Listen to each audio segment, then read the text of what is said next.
Hmm. So many wonderful, wonderful people sitting in this room. And I'm sure many, many more watching this recording today, or who will watch it in their own time.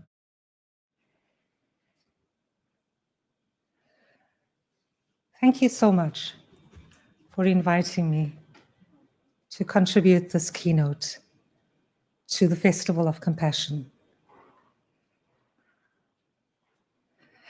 You've heard Mampele and Rick speak about this as the birthplace of our humanity, of all humanity. Scientists trace the original Eve to this continent.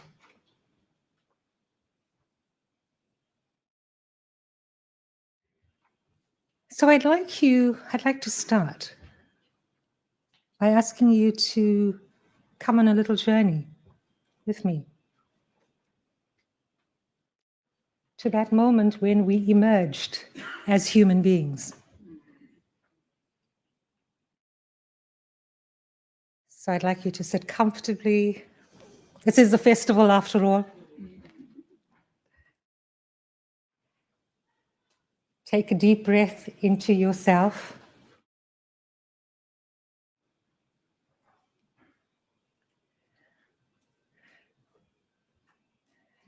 Releasing your spine, vertebra by vertebra.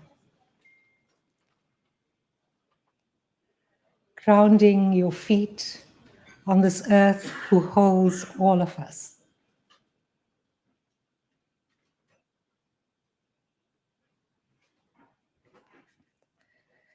And now, on this wonderful continent, savor the warmth of the full African sun. Feel it on your skin. See a body of water in your mind's eye. An infinite ocean, a tiny stream, a sparkling waterfall. Dip a toe, a hand, immerse your body. And then emerge. Find your way onto a large flat rock, some soft grass or moss, a field of colorful flowers, the shade of a tree. And just rest your body on the earth as you see the other animals doing. Savor love as your natural state of being, as our natural state of being. There are so many plants around you, fruits and nuts and herbs. Pick your favorite one.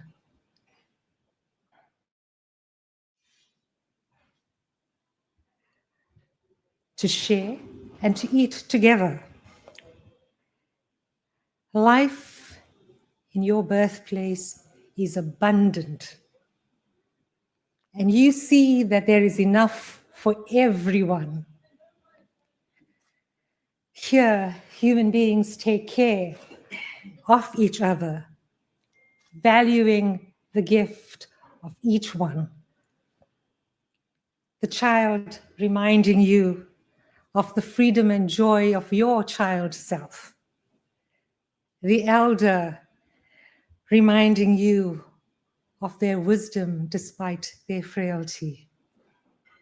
In your birthplace, you create and value life, painting its color, drumming its music, dancing to its rhythm. And now, take a deep, slow breath and stretch your body in your chair. If you can, reach up into the sky.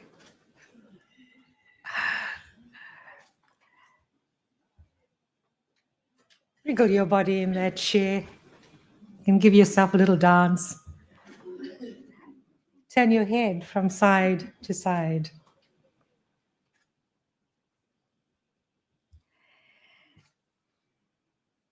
And return to your seat and to this room.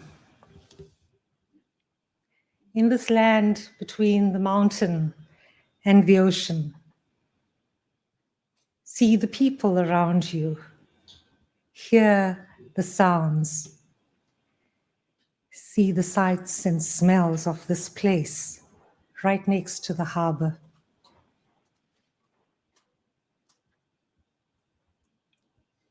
Some human beings who migrated from this beautiful land experienced a skin-deep change of skin color. The scientists will tell you that it is a protein or something, and they have a name for it, but it's skin-deep. Many societies established hierarchies of color, including the racism of white supremacy, which became entrenched about 500 to 600 years ago when capitalism emerged. In 1652, it landed in this beautiful city.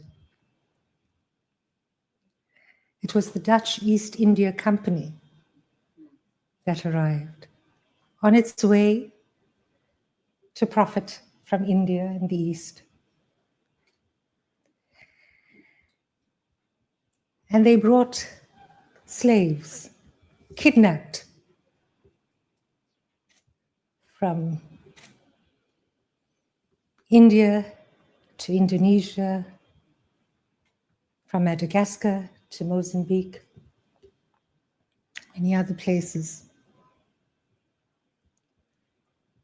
Large numbers of whom were children.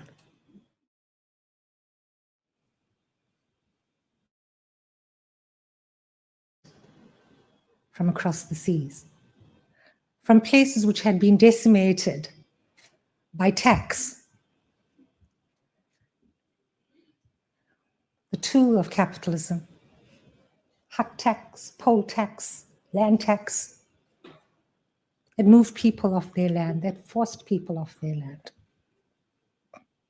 across the world when the guns didn't work and the bombs didn't work. There were other ways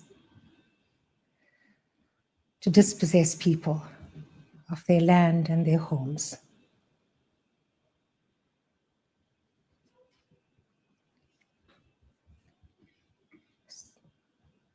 In the city, those of you who are visiting, you may have time to see the slave lodge. As my old comrade and friend, Nozizwe Malala Routledge, reminded me just now, the slave lodge would open its doors in the evenings to men who could come and do as they wished with the girl and women slaves that were in the slave lodge. In the search for wealth for a few, terrible deeds were committed, and humanity lost its way. When I decided to register my opposition to the arms deal in the defense budget vote, I was doing so not because corruption had been exposed. I was doing so because it was a misplaced priority, because it was not what we needed in our country. If you go to Simonstown, you will see the submarines that sit there in the harbor, costing billions. Corruption is always built in. It will always follow the trade deals. When the system itself is corrupt, We call it lobbying. Lobbying the United States government. It's not called corruption, it's called lobbying. Who are the most powerful lobbies of the US government? So the other issue on which I'd resigned was, after which I'd resigned, was the issue of HIV and AIDS. And in the public hearings that I'd hosted as chair of the Committee on Women, the idea was to ensure that we are heard from the people most affected. We heard from the scientists and the doctors who were treating them. We heard from the movements which they had formed. And they were very, very clear. We needed two things. We needed government to ensure it implemented its own policy, and that it wouldn't just be us, members of parliament, who would receive treatment if we needed it, that anyone in any public hospital would receive that treatment. We also needed, as our report very clearly said, was to address the issue of the patent system, the global patent system, which ensures that medicines produced in publicly funded institutions are patented by organizations, pharmaceutical companies, which then can sell that same patented medicine at an exorbitant fee, putting it beyond the reach, not just of individual patients, but of entire governments. Health is a universal right in South Africa's Constitution and in the Universal Declaration of Human Rights. It isn't because you can afford it that you should survive. It isn't because you can afford it that you should be allowed to live. In South Africa's Constitution, dignity is one of the first founding values alongside equality, justice, freedom. It is defined as an inherent right. It is intrinsic to every single human being. We are born full of worth and value simply for being human.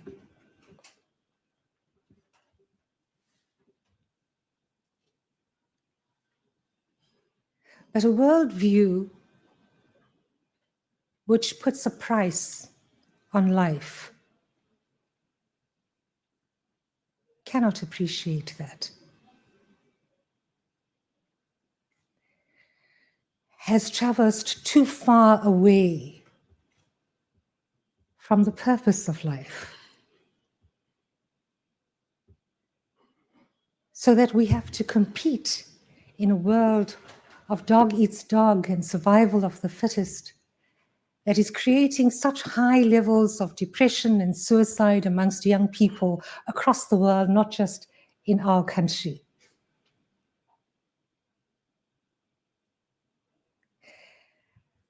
Apartheid in South Africa institutionalized racism. Not just racism, though. It institutionalized what was a global system, a racist, patriarchal, and capitalist system, which outlived the end of formal apartheid. So when we dismantled the apartheid laws, that was just the beginning. And anyone who thought that that was the end did not counter and understand the struggle that we waged. And I know there are many people in this room who are part of that and who are deeply, deeply committed to ensuring the depth of that transformation. and who remains so. So, corporations like the Dutch East India Company has this mythology, which is repeated in the history textbooks and in common knowledge, that they just were stopping here on the way to India. They just needed some refreshments, some water, a drink of water, some fresh food. That's all. The Dutch government claimed it wasn't a colonizing force in South Africa. They were followed by many other Europeans and British, claiming that their mission was to civilize the dark continent. I know there are other presenters at this festival who will unveil the full story in poetry and in song and in healing rituals of the theft of the waters of Camisa, of this land, of the slaves. They will name the rape and murder of people the colonizers encountered in the Cape and across South Africa.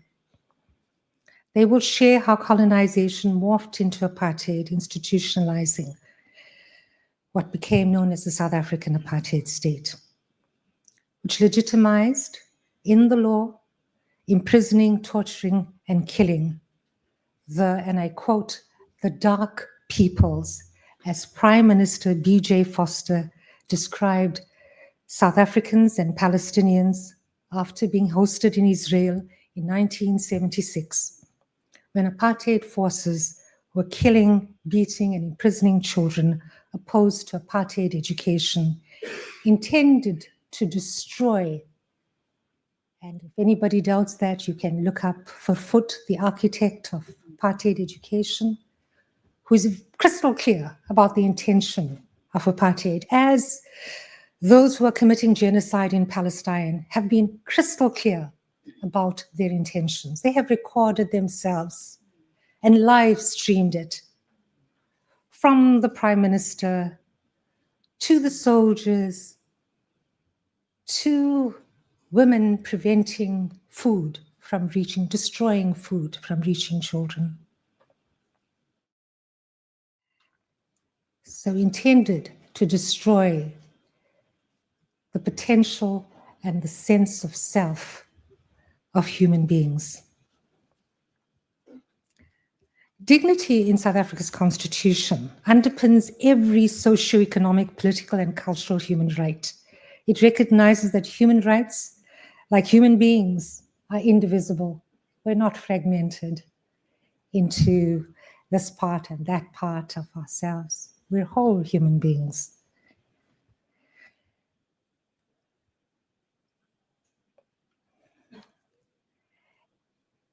Dignity is humanity's individual and collective birthright. Today, as we celebrate compassion, I'd like you to take a moment to close your eyes and to bring to mind little Hind Rajab. And if you don't know who she is, please Google her and listen to her voice, recorded by the Red Crescent Emergency Services emergency line. She's the sole survivor after Israeli soldiers in tanks destroy her car. The car, not her car, her cousin's family's car. All the family are killed. And Hind is recorded online calling for help. And the person helping her tries to get her to keep her talking.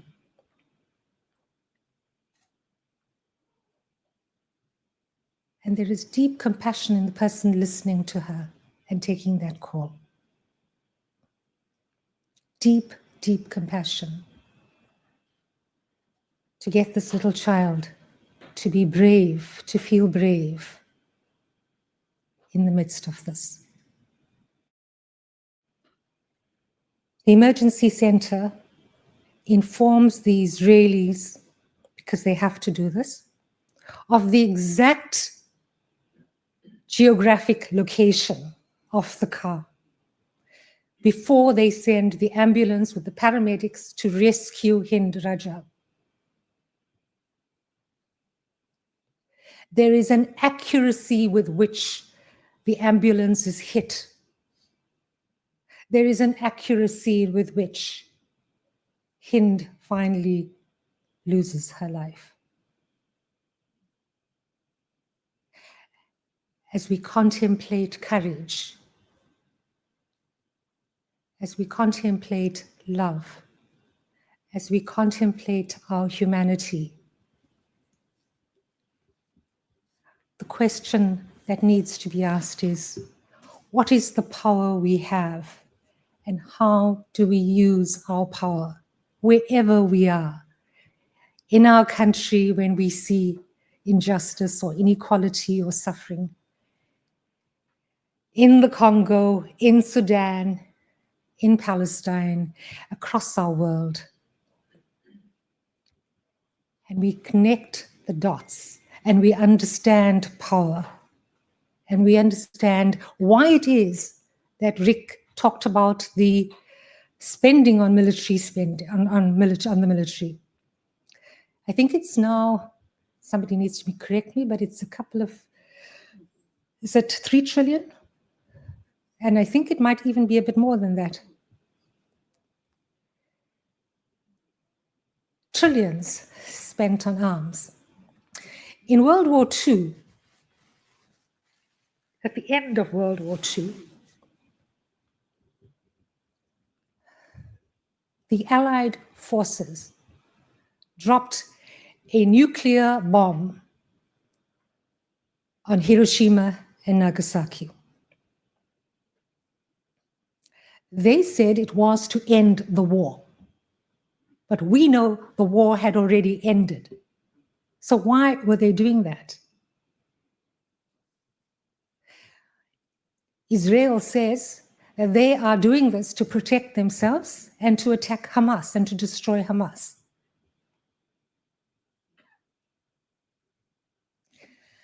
Take a deep breath in. Take a deep breath in. And emerge the clarity of your intellect to analyze and to understand what is the truth and what is not. I watched an Israeli monk in a video,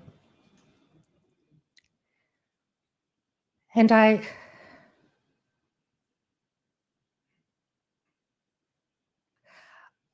delved into it because I thought maybe the translation is wrong. Maybe the translation had been incorrectly done.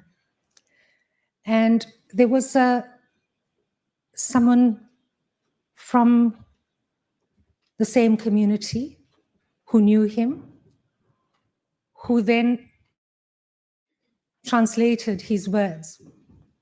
And I listened to that and I read that.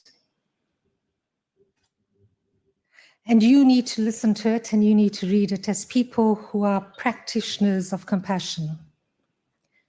Is to understand that words are words and that a Nelson Mandela can go into Robben Island and come out after meditating every day for 27 years, radiating love from his being.